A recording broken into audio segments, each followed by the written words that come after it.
Assalamualaikum warahmatullahi wabarakatuh. Nama saya Nur Syamsi, NPM 1894441121, jurusan Ekonomi Syariah semester 8. Video ini merupakan video pemenuhan tugas ujian komprehensif kekatolian dengan dosen pengampu Ibu Liberty. Di sini saya akan menjelaskan beberapa materinya. Yang pertama adalah makroekonomi dan mikroekonomi. Makroekonomi adalah ilmu yang mempelajari mekanisme kerja perekonomian secara keseluruhan. Misalnya adalah tingkat pendapatan nasional, tingkat pengangguran, kesempatan kerja, inflasi, dan lain sebagainya. Yang kedua adalah ekonomi mikro, adalah cabang ilmu ekonomi yang mempelajari variabel dalam lingkup ekonomi yang lebih kecil, meliputi konsumsi, perilaku konsumen, perusahaan, pendistribusian, dan lain sebagainya. Tujuan kebijakan ekonomi makro yang pertama adalah menciptakan pertumbuhan ekonomi. Dengan pertumbuhan ekonomi yang tinggi, maka akan meningkatkan pendapatan nasional secara otomatis, sehingga kegiatan perekonomian pun akan meningkat dalam jangka waktu yang panjang. Yang kedua adalah meningkatkan pendapatan nasional. Tingginya pendapatan nasional menunjukkan adanya peningkatan pula dalam kegiatan produksi suatu negara. Hal tersebut tentunya berpengaruh pada peningkatan kesejahteraan dan pendapatan per kapita sebuah negara. Yang ketiga adalah mengendalikan inflasi. Hal tersebut dilakukan dengan menekan harga yang berlaku seminimal mungkin lewat beberapa kebijakan seperti kas rasio, politik pasar terbuka, dan politik diskonto. Yang keempat adalah meningkatkan kesempatan kerja. Selanjutnya adalah bentuk-bentuk kebijakan makroekonomi. Yang pertama adalah kebijakan moneter. Dalam pelaksanaannya dilakukan oleh Bank Indonesia sebagai bank sentral negara.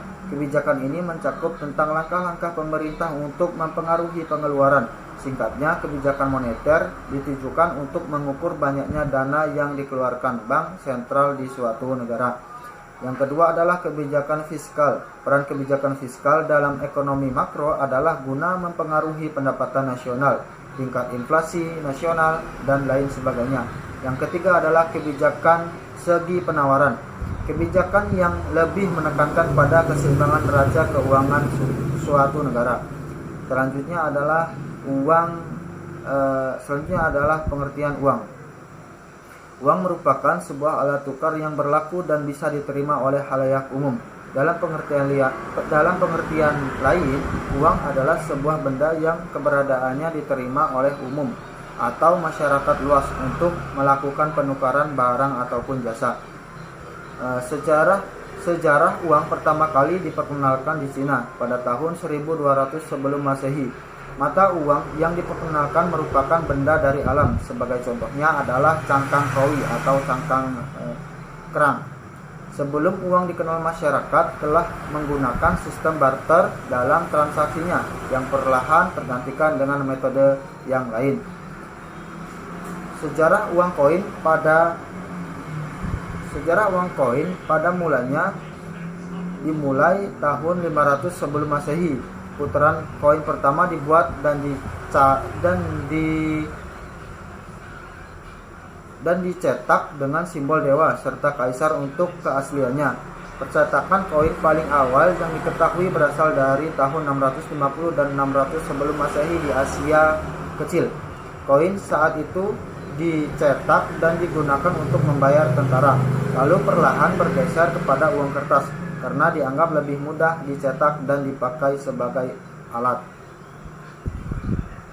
Yang selanjutnya ada sejarah uang kertas, dimulai di tahun-tahun 700 Masehi di Kaisaran Cina, mulai berpindah dari penggunaan koin ke uang kertas.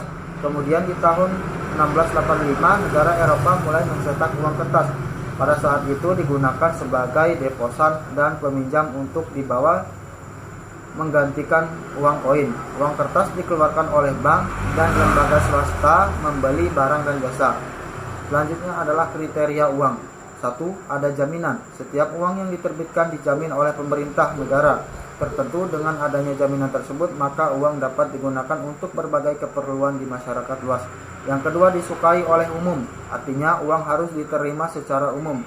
Penggunaannya apakah sebagai alat tukar, penimbun kekayaan, atau sebagai standar pencicilan utang. Yang ketiga adalah nilainya stabil. Nilai uang harus memiliki kestabilan dan ketetapan serta diusahakan fluktuasinya sekecil mungkin. Yang keempat, mudah disimpan. Uang harus mudah disimpan di berbagai tempat termasuk dalam tempat yang kecil namun dalam jumlah yang besar. Artinya uang harus memiliki fleksibilitas. Yang kelima adalah fungsi uang. Fungsi uang adalah alat tukar menukar. Dalam hal ini digunakan sebagai alat untuk membeli atau menjual suatu barang.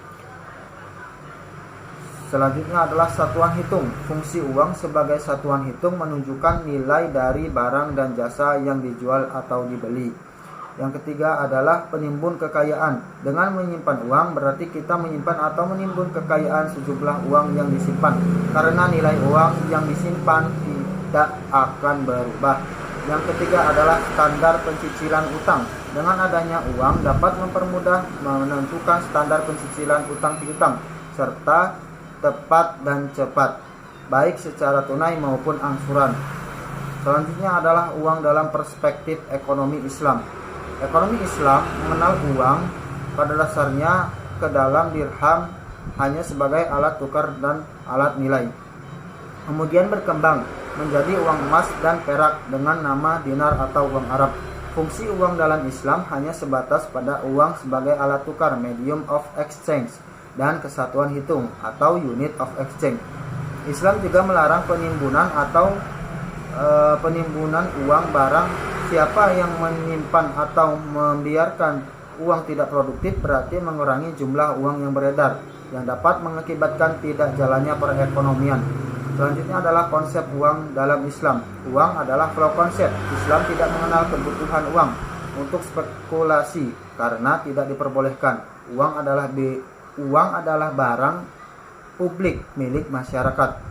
Selanjutnya adalah perbedaan uang dalam konsep Islam dengan uang dalam konsep konvensional. Dalam konsep Islam, uang tidak diidentikan dengan modal, sedangkan konvensional uang sering diidentikan dengan modal.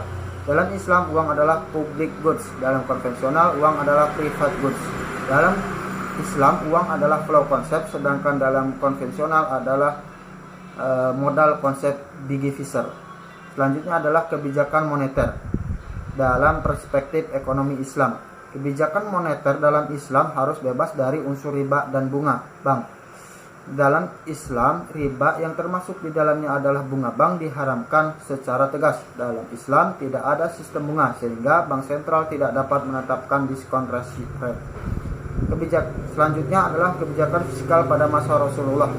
Pada masa Rasulullah, sisi penerimaan APBN terdiri atas zakat, kharaj, jizyah, uns, dan penerimaan lainnya. Dari sisi pengeluaran terdiri atas pengeluaran untuk kepentingan dakwah, pendidikan, dan kebudayaan, ilmu pengetahuan dan teknologi, kesejahteraan sosial, dan belanja pegawai.